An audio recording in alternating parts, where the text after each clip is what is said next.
In 2024, leaked set photos from the second season of Wednesday dropped some hints that few people picked up on, but we caught them here on the channel.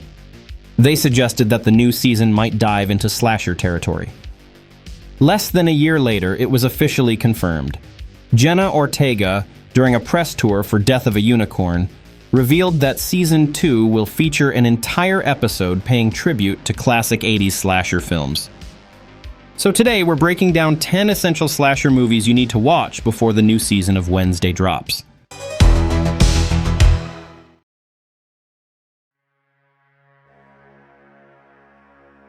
The 80s were a golden era of horror cinema. Even with low budgets and lightning-fast productions, slashers found a way to stand out, blending suspense with a distinct visual style, over-the-top characters, and unforgettable soundtracks. At their peak, 80s slashers were straightforward, stylish, and brutal. Most of them followed a simple formula: isolated camps, reckless teenagers, masked killers. But what truly makes them timeless is how, despite technical limitations, they carved unforgettable moments into horror history. When those set photos showed a summer camp setting for Season 2, it was a dead giveaway. Wednesday was about to pay tribute to slasher classics, and the vibes pointed straight to a very specific movie, The Burning, 1981. You've probably seen the blueprint: teenagers at an isolated camp, a horrific past incident, and a mysterious killer out for revenge. The Burning did it before it was a cliché. Released in 1981 and inspired by the Cropsey urban legend, The Burning stands out as one of the most interesting slashers of its time. It's gritty, relentless, and features practical effects by the legendary Tom Savini, the same mind behind Friday the 13th. The infamous raft attack scene, it's a masterclass in claustrophobic editing, brutal pacing, and raw tension. Visually, The Burning feels eerily similar to the camp environments teased for Season 2. Picture this: a killer in military fatigues, heavy boots, and a sack mask stalking students during a sleepy prom night. That's the chilling setup for The Prowler. Released the same year as The Burning, The Prowler never gained mainstream fame but remains a cult favorite among horror diehards, mostly for Savini's relentlessly brutal practical effects. What sets it apart is the mood. It's cold, clinical, and quiet. There's a constant feeling of dread, even in the silent, empty hallways. This quiet horror fits perfectly into Wednesday's universe, where tension doesn't scream, it lingers. If Season 2 wants a methodical killer, a prom night massacre, or a slow burn dread creeping through a gothic school, The Prowler would be the blueprint. Minimalist and brutally effective, Final Exam strips the slasher formula to its bones. No backstory, no motive. Just a random killer and a campus full of easy targets. Set on an almost empty college campus during finals week, Final Exam captures a unique kind of isolation.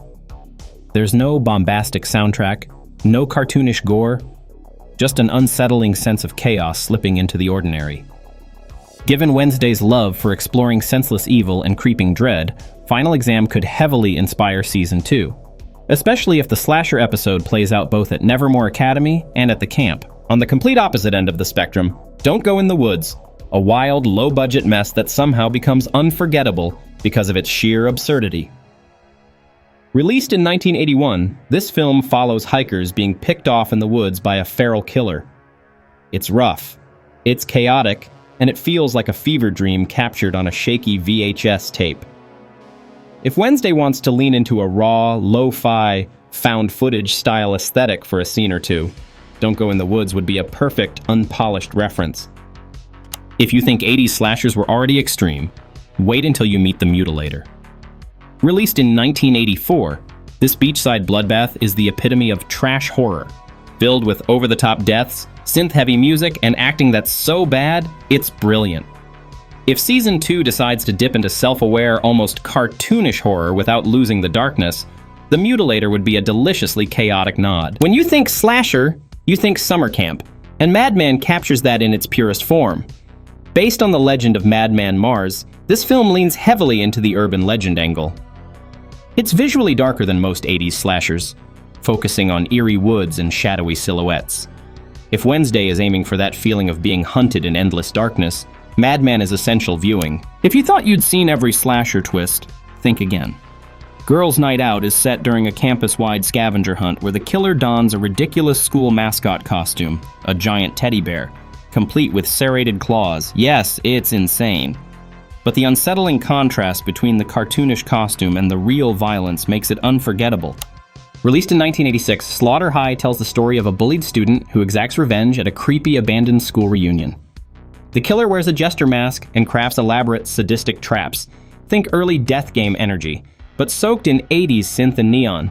If Wednesday wants to mix revenge horror with surreal, exaggerated death traps, this could be a massive inspiration. You can't talk about slasher movies without Friday the 13th, the blueprint for everything that followed.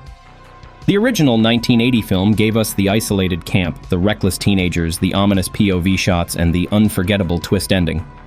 But it wasn't until Friday the 13th Part 2, 1981, and especially Part 3, 1982, that Jason Voorhees emerged as the hockey-masked icon of slasher horror.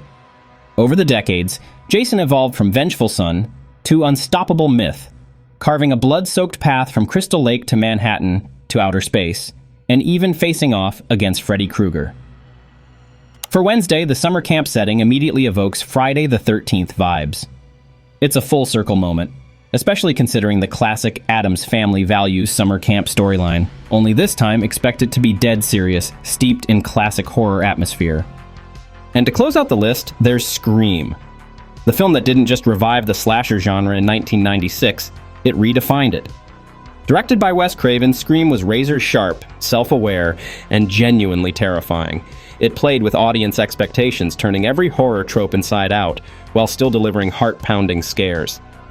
It wasn't just another slasher, it was a meta-commentary on slashers, a love letter to the genre's golden age, while updating it for a new era. And the connection goes even deeper. Jenna Ortega, Wednesday herself, plays Tara Carpenter in the latest Scream films, becoming a key part of the franchise's next generation. If Wednesday's slasher episode leans into self-awareness, playful tension, and unpredictable twists, Season 2 of Wednesday isn't just throwing in a slasher episode for the sake of it. It's diving deep into one of horror's richest traditions, and doing it with style, with intention, and packed with references that real horror fans will recognize immediately. And when that summer camp episode finally airs, you'll catch every clever nod, every classic shot, every breath behind the door, because you watched this list. So, which slasher have you already seen? Which one's your favorite? Drop it in the comments, smash that like button to support the channel, and don't forget to subscribe for all the latest updates on Wednesday. See you in the next video.